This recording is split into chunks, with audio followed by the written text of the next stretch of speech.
might be the tallest overlook tower I've ever seen. But it also costs $6 to climb up the thing, so the drone shots will just have to suffice.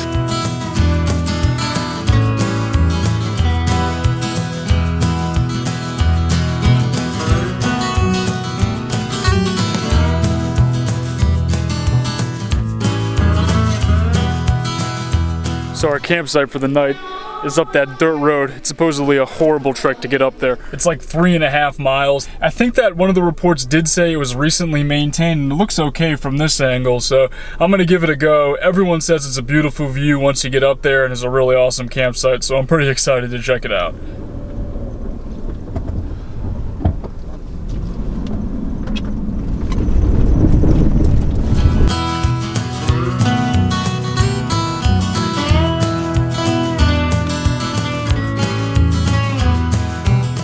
So it wasn't so bad getting up here. The hardest part was definitely at the very end though. There's like this path thing. I wouldn't really call it a road or anything like that. And there's all these like crazy rocks exposed, and I definitely bottomed out on a couple of them. It's got some pretty incredible views though once you get up here.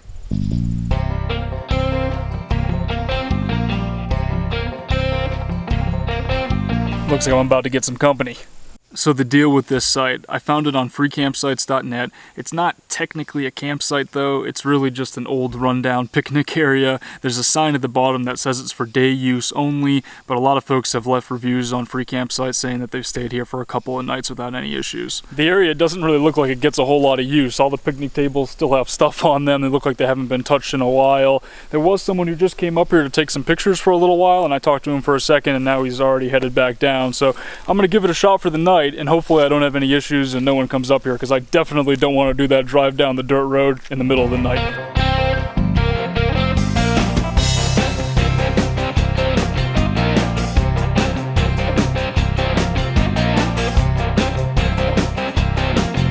We're going back to the old kitchen setup for tonight. The new one's not so bad, but if I can avoid making the interior of the elements smell like Chinese stir fry for the next 3 days, I'm definitely gonna take the opportunity to do that. Plus it's an absolutely beautiful evening and I just want to be outside.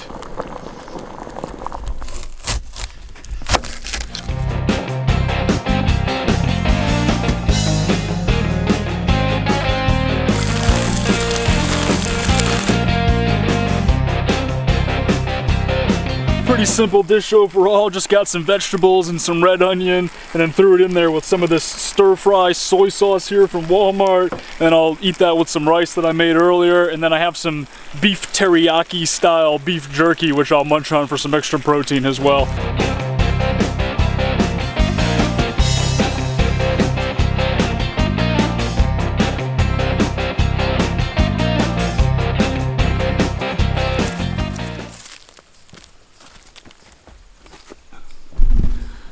Well, I've definitely got enough picnic tables here, so I might as well eat at one of them.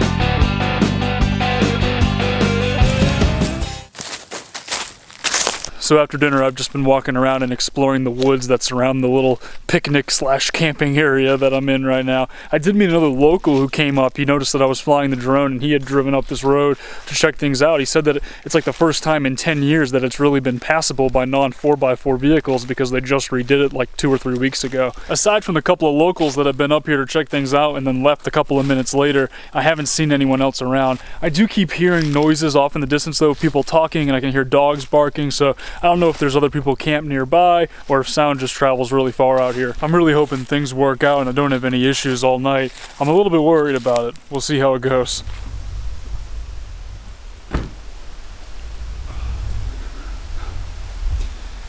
You know, growing up, I never really had much of an interest or an exposure to camping. I don't think that I ever really went camping when I was a kid. My parents were never really into the outdoors. We never really went hiking or anything like that. And I've kind of found this passion and interest for being outside just over the past 2 years since I started living out of the element. To this day, I think I've only stayed in a tent maybe 1 or 2 times in my life. Every time that I've been camping since I started living out of the element, I've just stayed in the element. I mean, why would I not just sleep in my own bed? I also don't own a tent. But that's not to say that I couldn't see myself maybe getting into backpacking or something like that in the future.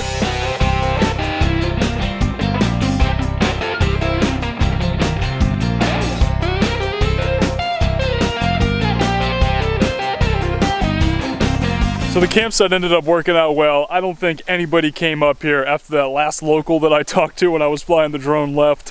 It was super quiet. It's like kind of hard to get up here, so I guess it makes sense that no one would come up. This morning we've got this like spooky, chilly October fall morning here. There's this crazy fog. I don't know if you can see it on camera, coming off the side of the mountain here and just blowing up into the camping area. So it's kind of creepy. I keep thinking someone or something is gonna come popping out of the fog and come out of the woods to get me. I gotta get out of here.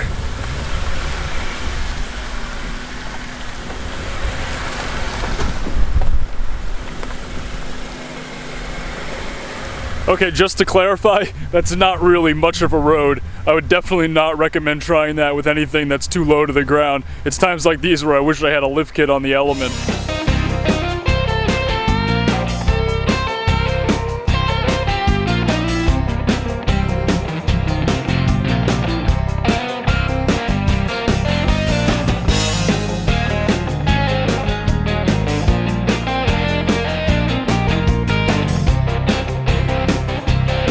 It was really nice getting the chance to go up in the mountains for a day or two.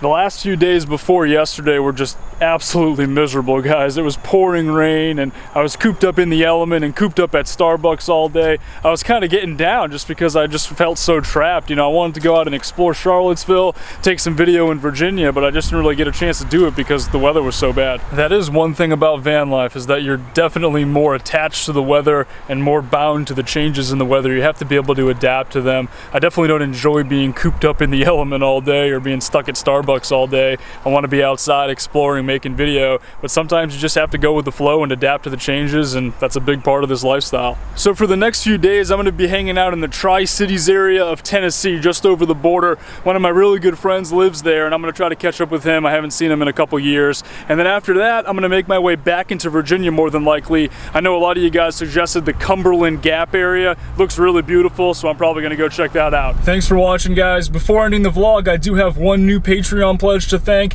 Luke Kelleher. Thanks so much for joining the Patreon team. Your support will keep these videos alive. I'll talk to y'all in the next one.